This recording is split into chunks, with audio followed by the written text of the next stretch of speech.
సర్వోపాధి వినిర్ముక్త సదాశివపతివ్రత సంప్రదాయేశ్వరీ సాధ్వి గురుమండల రూపిణి.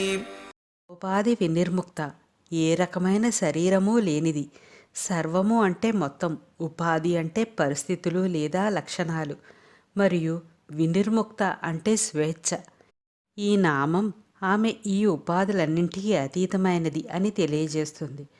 బ్రహ్మం అన్ని ఉపాధులకు అతీతమైనది అని, అద్వైతమూర్తి అని అర్థం. మునుపటి నామాలు ఆమె లక్షణాలను తెలుపుతూ సరస్వతి, గుహాంబ అని ఒక రూపము ద్వారా ఆమెను వ్యక్తపరిస్తే, ప్రస్తుత నామం ఆమె అన్ని రూపాలకు అతీతమని, పరబ్రహ్మ స్వరూపమని తెలియజేస్తుంది. అన్నిటా అన్నిటి రూపంలోనూ ఉంటూ అన్నింటికీ అతీతంగా ఉండేది. సదాశివ పతివ్రత, శివుని భార్య. శివునికి అనేక రూపాలు ఉన్నాయి. వాటిలో ఒకటి సదాశివ రూపం. సదాశివ అంటే ఎల్లప్పుడూ మంగళకరమైన వాడు అని అర్థం. శివుని యొక్క అన్ని రూపాలలో సదాశివ రూపం అత్యున్నతమైనదిగా పరిగణించబడుతుంది. ఎందుకంటే ఆయన మహాప్రళయం తర్వాత జరిగే పునఃసృష్టికి కారణం. శివునియందు జీవితం వ్రతముగా కలిగినది అమ్మవారు. అందుకని సదాశివ పతివ్రత. శివునితో పూర్తిగా అన్ని విధాల అనుబంధాన్ని, సంబంధాన్ని కలిగి ఉన్నది అమ్మవారు.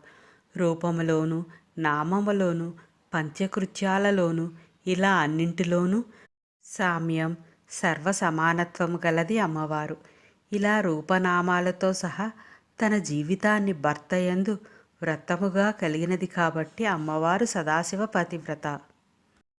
సాంప్రదాయేశ్వరి, అన్ని సాంప్రదాయములకు అధీశ్వరి. కాలముతో పాటు మార్చవలసిన అవసరము లేకుండా పారంపర్యంగా వస్తున్న పద్ధతులను సాంప్రదాయం అంటారు. అవి అన్ని ప్రాంతాల వారికి, అన్ని జాతుల వారికి ఒకే రకంగా ఉండవు. వారి వారి సాంప్రదాయాలకు దెబ్బ తగలకుండా, అదేవిధంగా వారిచే కొనసాగింపబడేట్లుగా చేస్తుంది కాబట్టి అమ్మవారు సాంప్రదాయేశ్వరి. ధారణ చేసేదే ధర్మం అవుతుంది.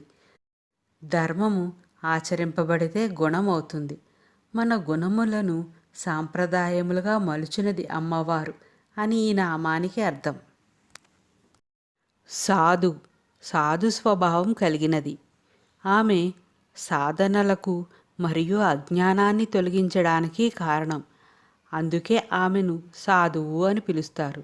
సాధువు అంటే ఇతరులకు ఎటువంటి హాని కలిగించని మరియు ఇతరులకు మంచి చేయాలనే ఉద్దేశం ఉన్న వ్యక్తి అని అర్థం. ఈ వివరణ కూడా ఆమె గుణానికి సరిపోతుంది.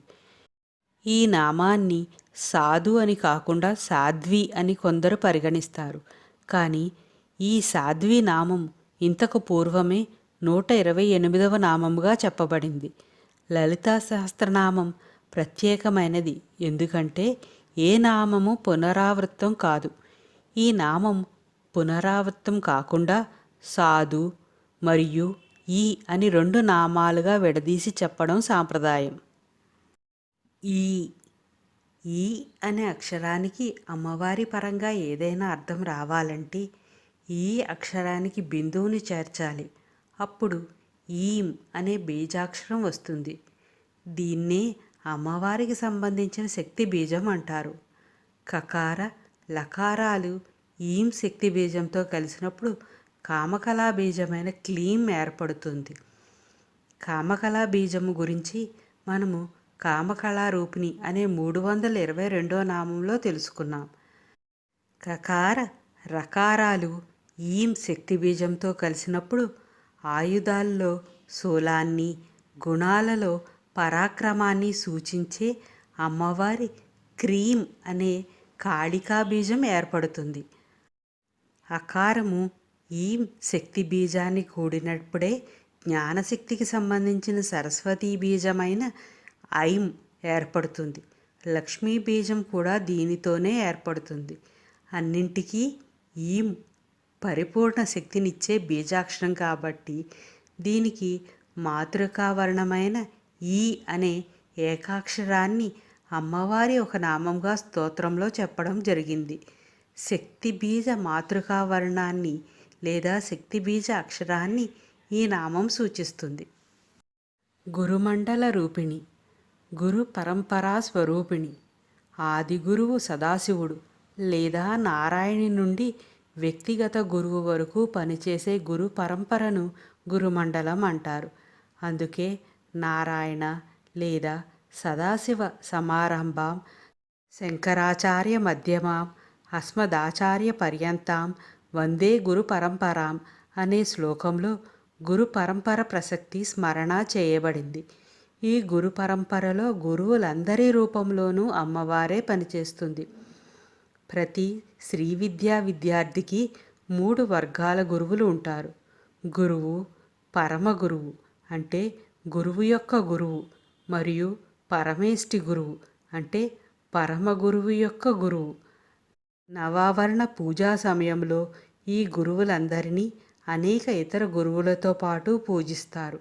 ఈ నామం ఆమె గురుమండల రూపంలో ఉందని చెబుతుంది. గురువు మరియు లలితాంబిక మధ్య తేడా లేదు. శ్రీ విద్యను యోగ్యుడు అగు గురువు యొక్క మార్గదర్శకత్వంలోనే అధ్యయనం చెయ్యాలి.